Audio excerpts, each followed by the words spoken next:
Well, I can't complain. Uh, I can't complain, but we're happy that you are in excellent health, and it's great to have you join us here in the studio. And you know, getting right into it, I've seen a document from the IMF. I believe that's the document that yeah. is right in front of you. Saying some things about Ghana's economy remaining very weak and fragile. But we're being told that there were challenges with the economy because of the effects of COVID-19. I mean, that has been the story since the year 2020 that we've been told by the government, that because of the effects of COVID-19, subsequently because of the effects of Russia's war in Ukraine, among other things, Ghana's economy struggled. Before that, Ghana's economy was good. It was getting better. Then COVID came, then Russia-Ukraine war came, and so the economy struggled. And so we had to put in place all kinds of measures to make sure that the economy does not collapse. And fast forward to the year 2024, we have turned the corner. We are beginning to see signs of recovery, and the economy is getting better. Is that the case? Well, the simple message from our assessment of the situation is this: things are better today than they were at the zenith of the crisis. Right. This crisis began in 2022, in the second quarter of 2022. And it reached its zenith towards the end of that year, by which time we had, sent a call to the IMF, for a rescue intervention. Right. So things are better today than they were at the zenith of the crisis, but things remain worse today than they were before the crisis. So that's the story, okay? And what's the evidence for this? When we consider the macroeconomic environment, and we ask the question, to what extent is the economy stable? Okay, here we look at an indicator like inflation. Yeah. What is the rate of change in prices or the cost of living? At the height of the crisis, the rate of inflation reached 54.1%. Yeah. No, now at that point, that rate of inflation was then the highest we had seen in Ghana for 26 years. If you consider the fact that the median age of the Ghanaian population is about 20, that means that rate of inflation was a rate that more than half of Ghanaians had not seen in their lifetime. Okay, because more than half of them are younger than 20. Yes. And that was the highest rate we had seen in 26 years.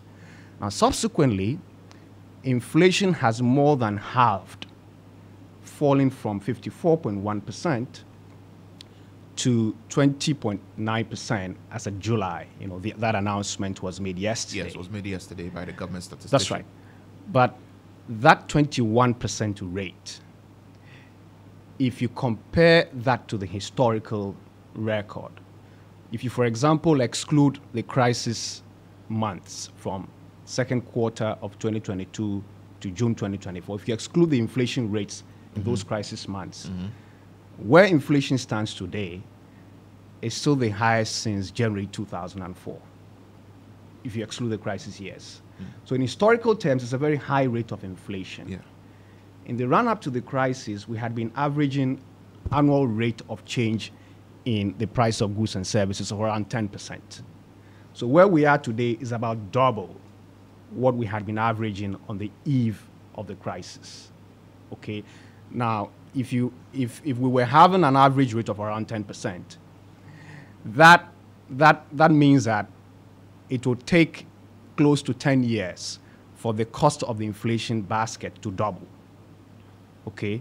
When you have today's inflation of 21%, it will take less than 5 years for the cost of the inflation basket to double. So in historical terms, it's still a very high rate of inflation. Also, when you compare where we stand today with the average inflation in Africa of about 9%, our inflation rate, therefore, is more than double. So still, a very high rate of change in the prices of goods and services.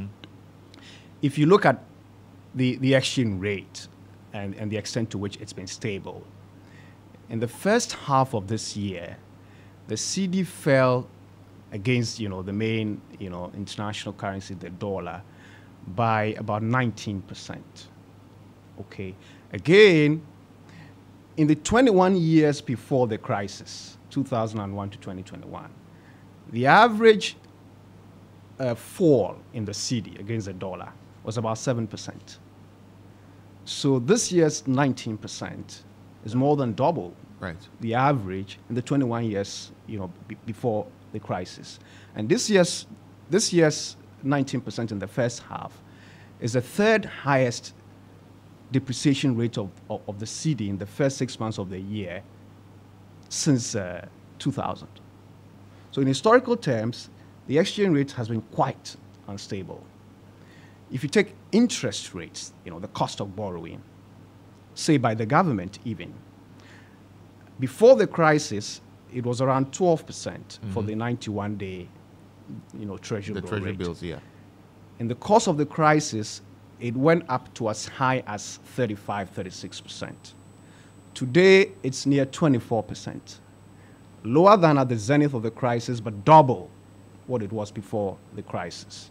If you take the lending rate of commercial banks, which today is above 30%, was above 20% before the crisis, 50% costlier today to borrow than before the crisis. If you take the non-performing loans ratio of the banking system, which today is above 1/5 of all loans are not being serviced in accordance with the loan contracts.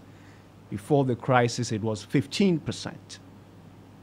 So all these constitute evidence of a weak and vulnerable situation in historical terms. Certainly better than at the zenith of the crisis, in the face of the measures that we have taken, including the IMF rescue program that we have been implementing. But in historical terms, this is not what we have been used to. And you mentioned that as it stands now, when I look at the document that the IFS has put out, you said that Ghana's economy remains highly unstable. That's right. We're looking at all of these at the height of the crisis. The figures, the indicators were pretty bad. That's right. We're pretty on the high side. It's coming down. Yeah. But it is not the ideal situation. Because before the crisis began, we were in a much better position than we are now. That's right. Yeah. So it means the economy is still in trouble. And you talk about the economy being fragile. That's right. Yeah. What is that? What constitutes that? Okay, so the fragility means that you still have a high risk of returning to the deep crisis situation. It's very possible that we can, snap right back. That's right. Into it. Even though the pandemic is over. Because you see, and I like to use this, this allegorical depiction of what we've been through. We started pre-crisis, say, on the mountaintop. Okay, the mountaintop as a cliff edge, okay, and then, there's a valley below. Now, a set of poor policy choices before, the two major crises we faced pushed us to the edge of the cliff. Now, the edge of the cliff, we run the risk of being sent down the cliff if an unexpected strong wind struck. Now that unexpected strong wind struck in the form of COVID, and the Russia-Ukraine war. But your own policy choices sent you to the cliff edge. So when the strong wind struck, it sent you down the cliff edge into the valley, into the abyss. Now, we have taken a sort of measures that have enabled us to begin to climb up again from the valley. We're climbing up. We are yet to reach the cliff edge from where we fell. Okay? Now, even when we get to the cliff edge eventually, we will need to take measures to move away from the cliff edge. Yeah. Now, if you're still climbing up, yet to reach the cliff edge, you could still fall. You get it? Yeah. In other words, if a sudden, unexpected adverse turn in the international environment were to occur, you'll be back in crisis. So that's what we mean by the. So we're still very prone to any kind of shock that may come. Absolutely. We don't have proper shock absorbers, and any shock that may come could seriously derail us. That's right, because we have got to get back to the cliff edge and move away from the cliff edge. That's when you have built enough buffers and reserves to be able to better accommodate the impact of a shock or crisis. So that's what we mean by the fragility of the. So for example, we have, as you know, been shut out of the international bond market. Okay. And therefore, the sizable foreign exchange inflows we use to procure from that market, okay, to support the stability of the exchange rate are no longer available to us. Yeah. We have been subsisting on the benevolence of our creditors.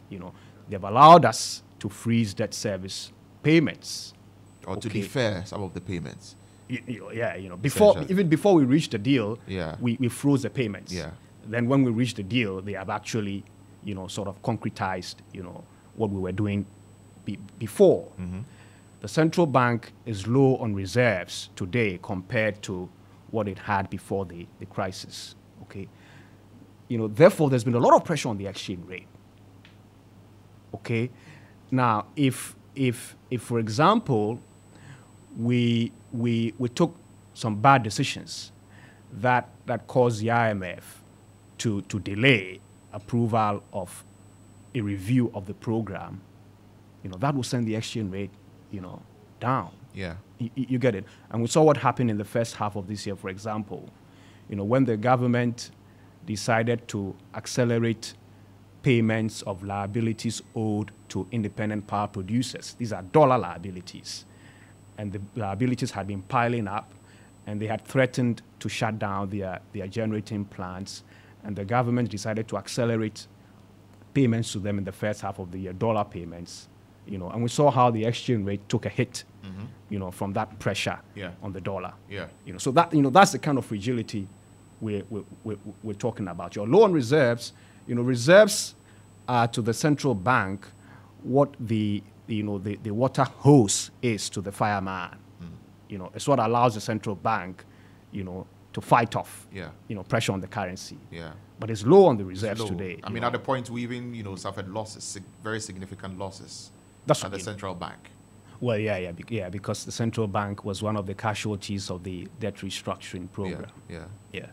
So that's the kind of vulnerability we talk about, And one of the other issues that is highlighted is revenue mobilization or revenue generation, for government. What is the problem that the IFS sees there with regard to revenue mobilization? Because you say that it remains a very big challenge, and government keeps on over projecting revenue. Of course, government will always make projections. When they present the budgets, this is how much we're expecting to get.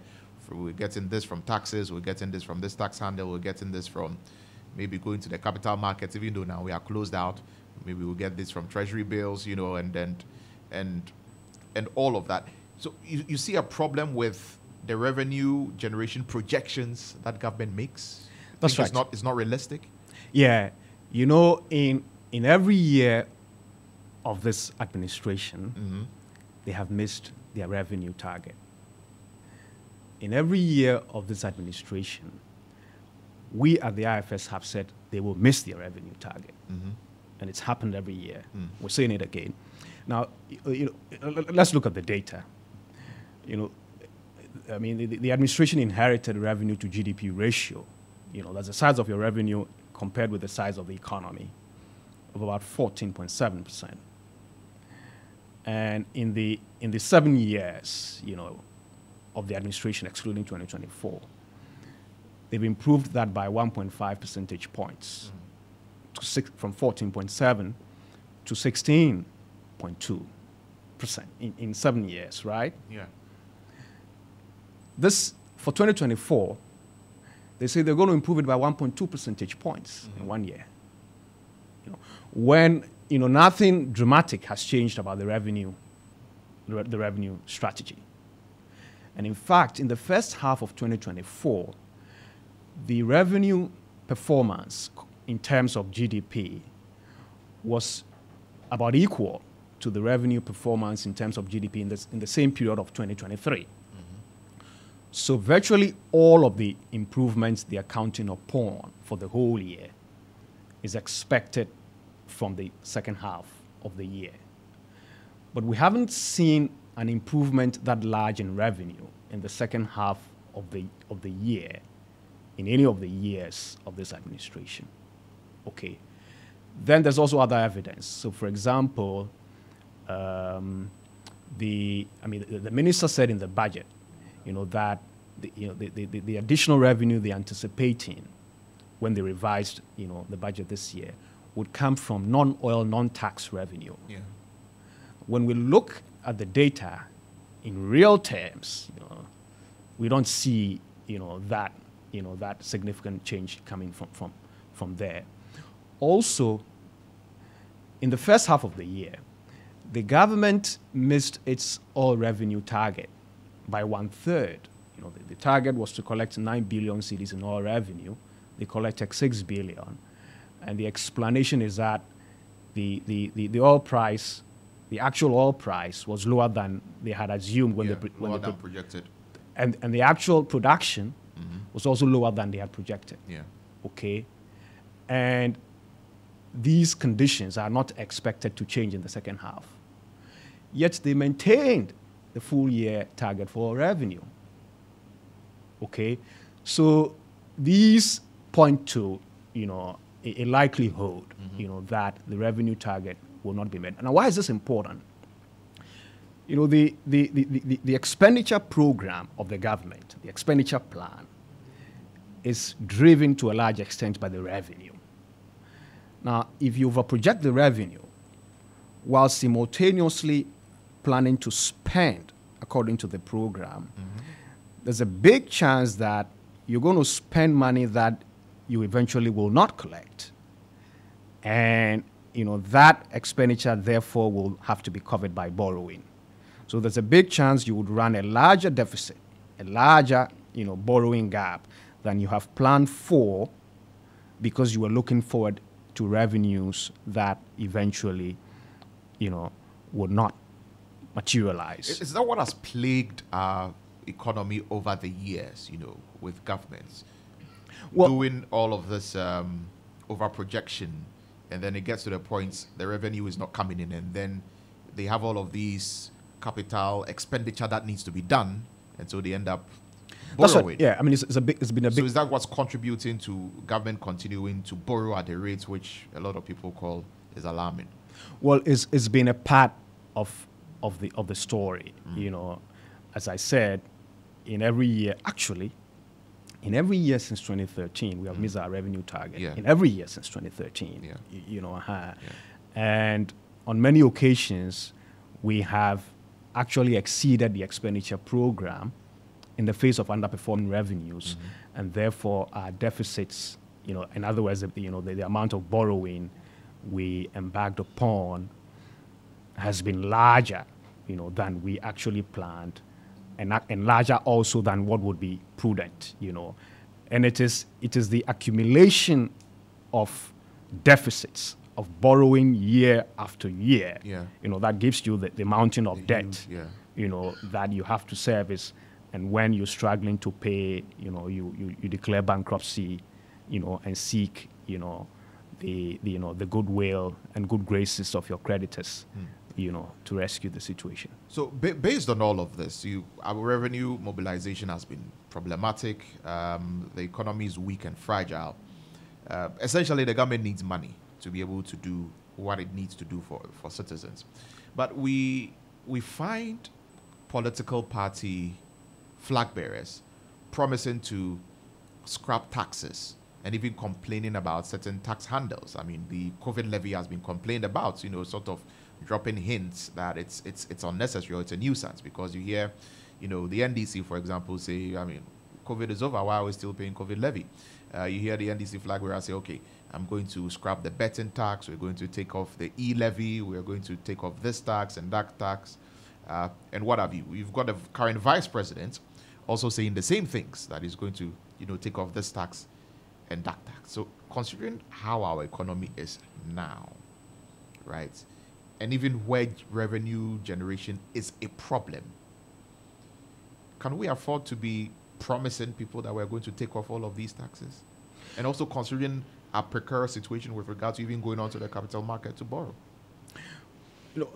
I consider many of those proposals to be ill-advised. Okay.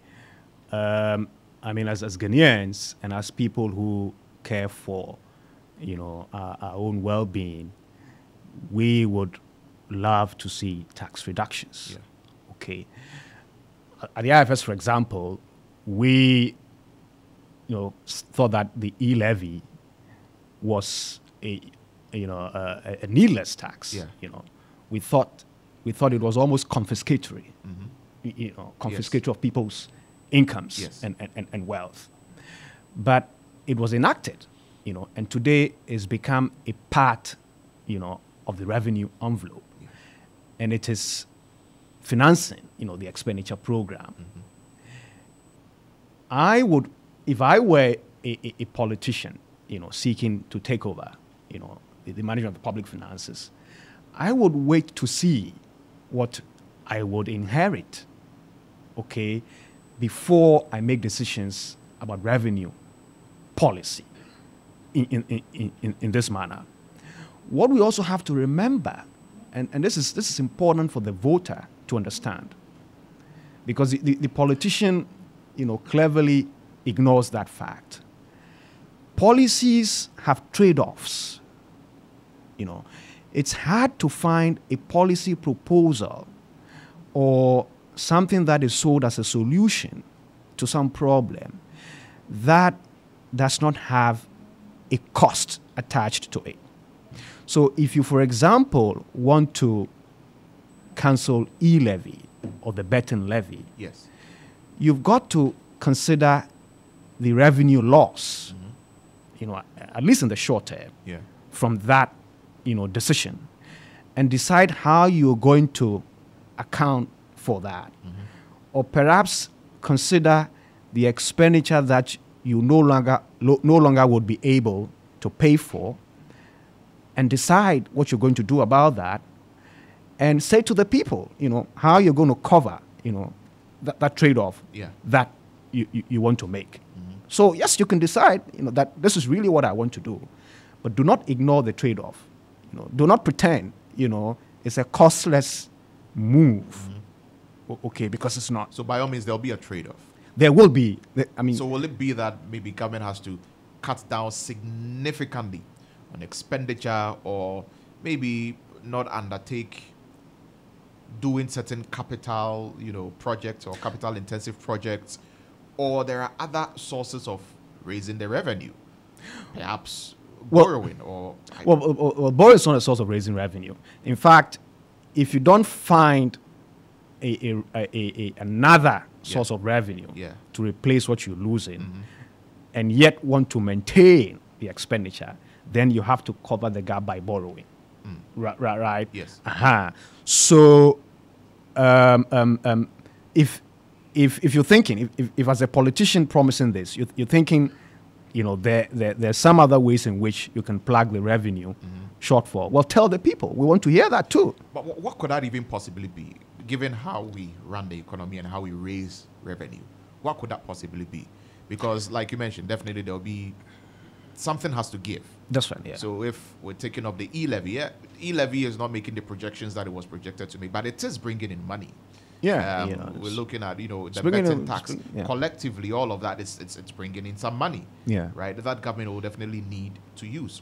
And given the fact, the fact that we already have a weak revenue generation or revenue mobilization regime, what possibly would give, or what possibly could these, candidates do if any of them is given power to make up for that shortfall?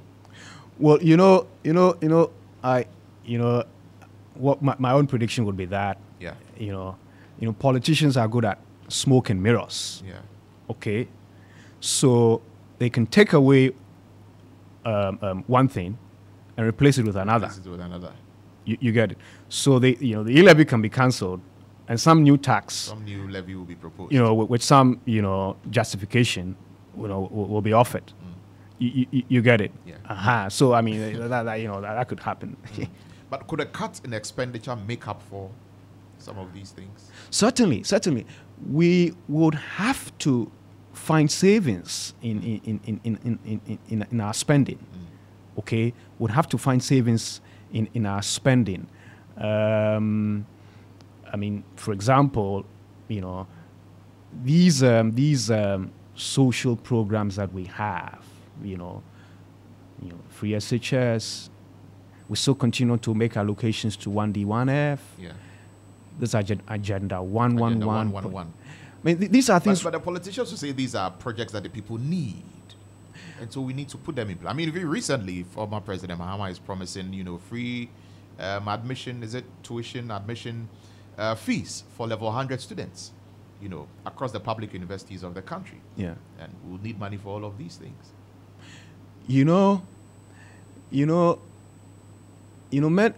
Many times. Yeah. Economic mismanagement can look nice on the surface. Because economic management, whether at the individual, business or national level, is essentially reconciling what you want to do with the means that you have to do it. So, for example, at the home, your kids may ask for ice cream and a new doll and a new bicycle. But as a parent, you may have only enough to provide today's lunch. Now, if you decide to offer the kids the ice cream and the bicycle, the kids would be happy, right? And it would look nice if the story, were told to your neighbors. Everybody's, it's looking nice. Your kids have the bicycle. And that's right. That. But you have wasted the lunch money. So whereas it looks nice on the surface, you are guilty of economic mismanagement because you're not reconciling what you want to do with the means you have to do it. Priorities. You get it. Scale of preference. So the politician can say, but the people need it, or it makes the people happy. Yeah. But it doesn't make him innocent of the charge of economic mismanagement. Because as far as the whole economy is concerned, as far as the public finances are concerned, he has made poor choices. It's not to say that you can't have these nice things, It would be great if every district had a hospital, and every district should have a hospital.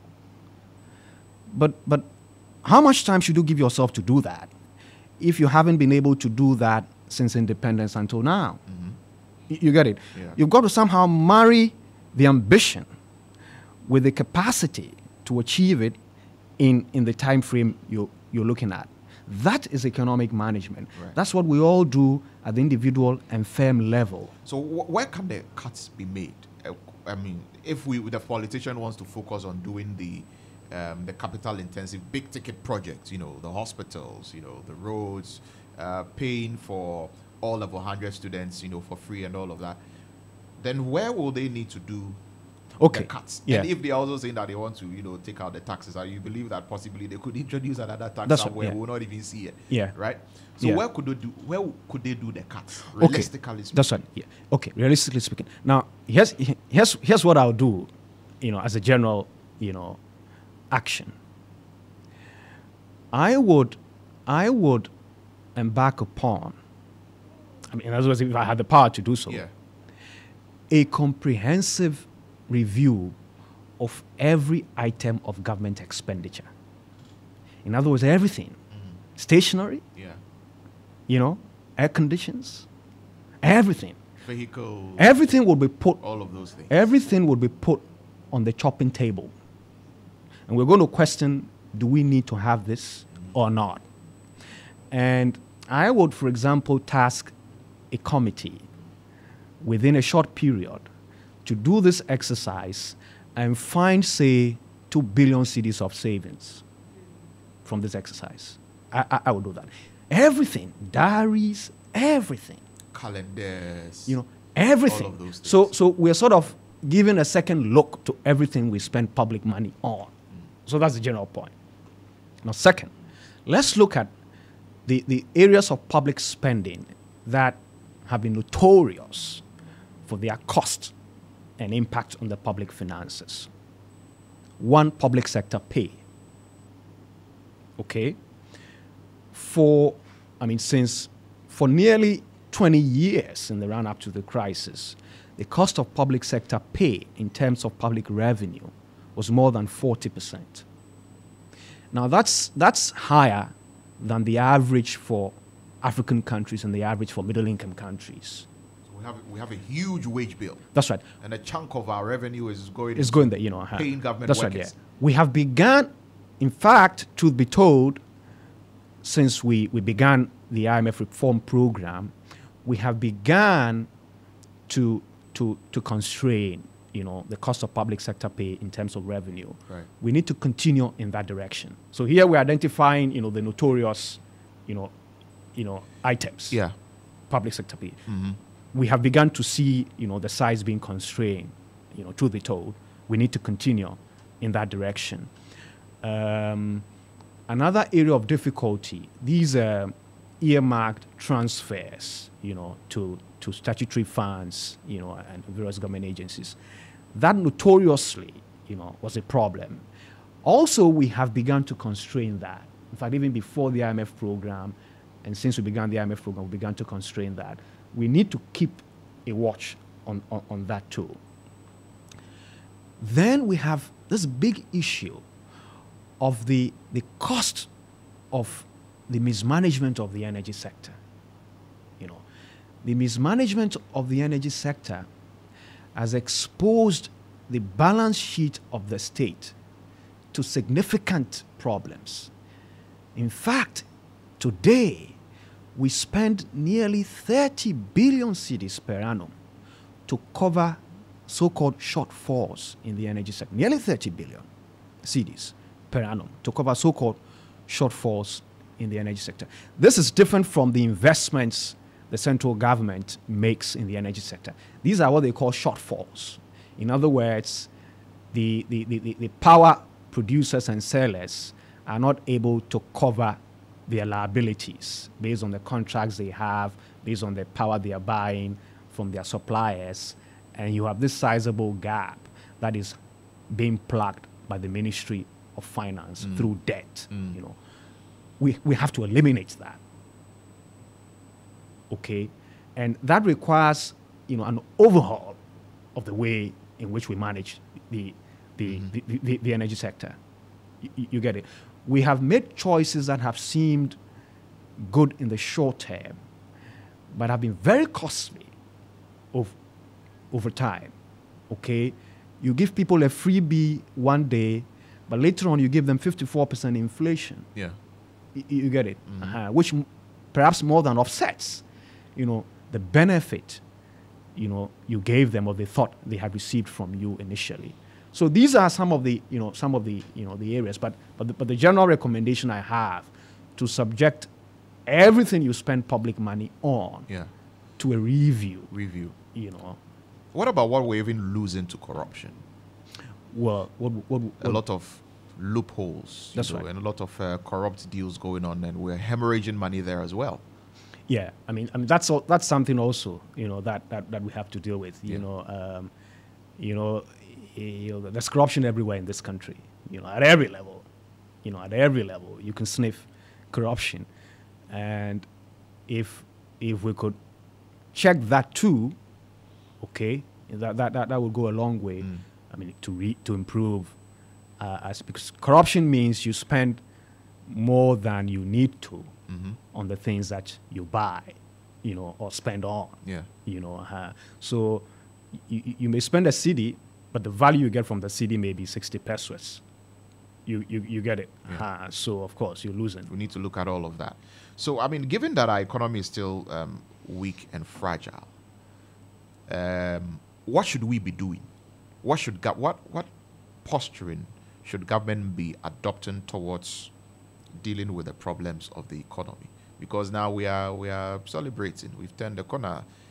Macroeconomic indicators are looking good. Inflation is coming down, and all of that. So, I mean, we're on track to economic recovery. But you maintain that the economy is weak and fragile. So, what should be the posturing of governments moving forward? What are the recommendations? What do we do? Okay, so we're sending first of all a message to the government and the political class in general that as you campaign for power in 2024, be mindful of the economic backdrop, be mindful of the precariousness of the situation, be mindful of the crisis that we can still see in our rearview mirror, and choose prudence over populism, as you engage the voter.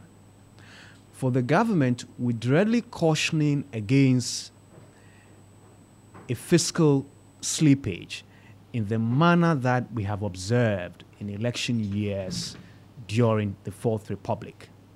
The record on fiscal management in election years during the Fourth Republic is that the size of borrowing by the government in election years during the Fourth Republic has been on average close to 50% larger than the size of borrowing in non-election years. So in election years during the Fourth Republic, we tend to borrow close to 50% more than we typically do in a non-election year. We're saying that this time must be different, given in particular the economic backdrop and the crisis from which we're still trying to recover. Because if we have a repeat of what we have seen historically, that would be very catastrophic. That would be very catastrophic. It would mean, first of all, that the IMF program, for example, Right. would exit its present track, and the goals that have been put forward for the program, and for which a lot has been done, debt restructuring, etc., has been carried out, will not be met. And that will then call for another round of adjustment after the election. Okay? So this is something we have to avoid. Right. The minister has, affirmed, that this is something that he will seek, he will do well to back the trend. The minister has given that assurance that he will do well to back the trend. But this is deja vu for those of us at the IFS. Yes, we've seen it before. We have examined every budget statement of the Fourth Republic. In fact, we have examined and read every budget statement from independence. So, with respect to the Fourth Republic, for example, every finance minister in an election year has given that promise. So it's not uncommon to make the promise. What is uncommon is to actually act differently. So that is the robust message we're sending. Right. Because the situation is so fragile, you should rather be vigilant and alert to risks, and be ready to adjust your policies once it becomes necessary to do so, given changes in the environment around you. So that's a fair message. So it's sort of political come social come economic recommendation. It's not just about the economics. Yeah. Because the politics is the source of the decision making. And we're trying to target that too. That because now they're thinking about what to do. Okay, so we're getting that message to them now. As you think about what to do, be mindful of the present circumstances and the economic backdrop. All right. We'll have to leave our conversation here. All right.